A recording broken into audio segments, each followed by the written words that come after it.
नमस्कार, आप देख रहे हैं DRS 24 और मैं हूं आपके साथ श्वेता। तो चलिए रुक करते हैं आज की प्रमुख और बड़ी। अब आपको बेटी की शादी की कोई टेंशन नहीं लेनी। संस्था करेगी आपकी मदद। आप शादी घर से भी कर सकते हो और संस्था द्वारा सम्मेलन से भी कर सकते हो।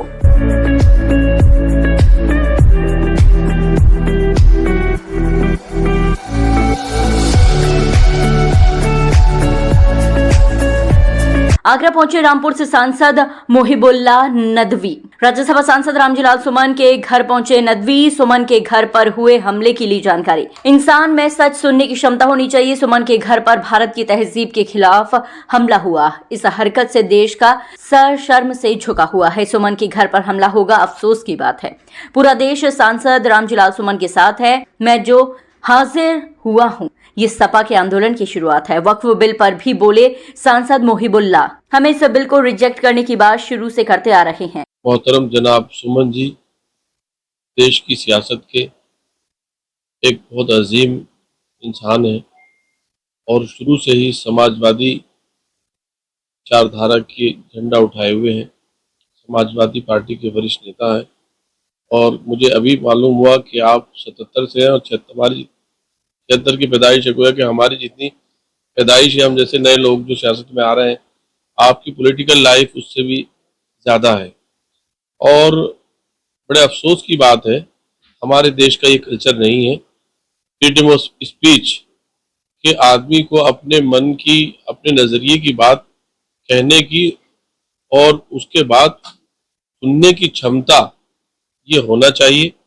आप उससे सहमत हो या असहमत हो, लेकिन जिस तरह से इतने वरिष्ठ आदमी, एक वरिष्ठ नेता, देश के इतने बड़े खिदमत करने वाले और इतने लोकप्रिय आदमी जो 4 बार देश की पंचायत, जो सबसे बड़ी panchayat parliament house of India, उसके मेंबर रहे हों और अभी भी वर्तमान में भी मेंबर हों, उनके घर पर जिस तरह से गैर अखलाकी, गैर इंसानी और जो भारत की तहजीब है, जो भारत का कल्चर है, उसके खिलाफ जो बात पेश आई है, इस हरकत ने देश का सर शर्म से झुका दिया है।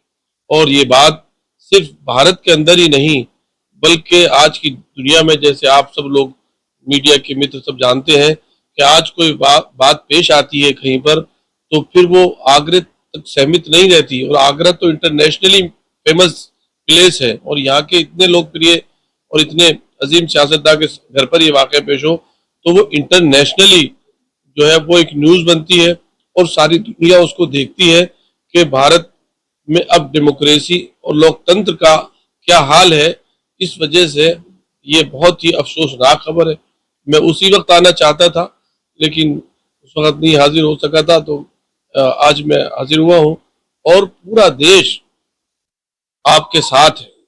जो लोग लोकतंत्र उस पर यकीन रखते हैं। बड़े आंदोलन की बात कही थी, अभी तक वो आंदोलन की क्या रूपरेखा है या कदम पीछे हटते दिख रहे हैं? कोई कदम पीछे नहीं उठ रहा। ये मैं जो हाजिर हुआ हूँ ये उसकी शुरुआती तो है और जैसे पार्टी की गाइडलाइन होगी हम लोग उस पर अमल करेंगे और सब लोग आकर के यहाँ पर अपना इत्तेहाद और यकजहती का मुजाहरा भी करेंगे। और हम सब लोग, सारे भारतवासियों के लिए एक शर्म की बात है, ये लोकतंत्र के लिए शर्म की बात है कि इतने अजीम हम सियासी रहनुमा के घर पर इस तरह से कल्चर, डेमोक्रेटिक कल्चर नहीं है, ये लोकतंत्र कल्चर नहीं है। एक सवाल बकबोर्ड से ले लेते हैं। बकबोर्ड को लेकर आप लोगों की मतलब क्या राय है? दूसरा ये है कि कई धर्म गुरुओं ने, मौलाना तलबे जब्बार ने लाउड स्पीकर पे आके मरने मारने की बात कही है, कहाँ तक सही मानते हैं इसे? देखिए, हमारी पार्टी शुरू से ही इस बिल को रिजेक्ट कर दिया आई है। हमारे वरिष्ठ और हमारे सीनियर लीडर बैठे हुए हैं, वो इस पर कुछ कहेंगे। हमारी पार्टी ने पहले दिन से ही माननीय अध्यक्ष यादव जी ने टोटली इस बिल को रिजेक्ट करने की बात की थी और इंडिया अलायंस ने जिस तरह से पूरी 2 रातें जग करके अपने इत्तेहाद का सबूत दिया है वो अपनी मिसाल एक आप। लेकिन अब धर्मगुरुओं द्वारा मरने मारने की बात कही जा रही है लाउड स्पीकर पर, जबकि बिल जो है पास हो गया है। ये हमने नहीं सुना ऐसा अभी। ये जो कहने की बात होती है, असल अपने जज्बात पहुंचाना होते हैं कि हम कानून ने जो हमें प्रोटेस्ट करने का इख्तियार दिया है उसके तरीके से करने की बात कही होगी। उसमें भी तो लोग एम्स वगैरह तक में जो है वो बेचारों ने, बहुत से लोग अनशन पे रहे और चले गए, कितने किसान जो बैठे बैठे चले गए। तो मौलाना का मकसद भी यही रहा होगा कि हम जो संविधान ने हमें तरीके बताए हैं हम उस तरीके से 12 करें। अप्रैल को बड़ा सम्मेलन होने जा रहा है आगरा में करणी सेना का, उसको लेकर क्या करेंगे? मैं नहीं समझता कि किसी अनलॉफुल या कोई गैर जमहूरी तरीके को जो लोकतंत्र से मेल नहीं खाता उसकी प्रशासन इजाजत देगा। प्रशासन का काम ही लोकतंत्र के तरीके से एडमिनिस्ट्रेशन को चलाना है। करणी सेना बोल रही है कि रामजीलाल सुमन अगर अपने बयान पर माफी मांग लें तो मामला। देखिए, अब फ्रीडम ऑफ स्पीच सबको हक है और ये तो इतने अजीम इंसान है, लोहियावादी हैं, समाजवादी हैं और जो है वो जो डेमोक्रेटिक जो वे है उस पर उनको बात करनी चाहिए, उसके तरीके से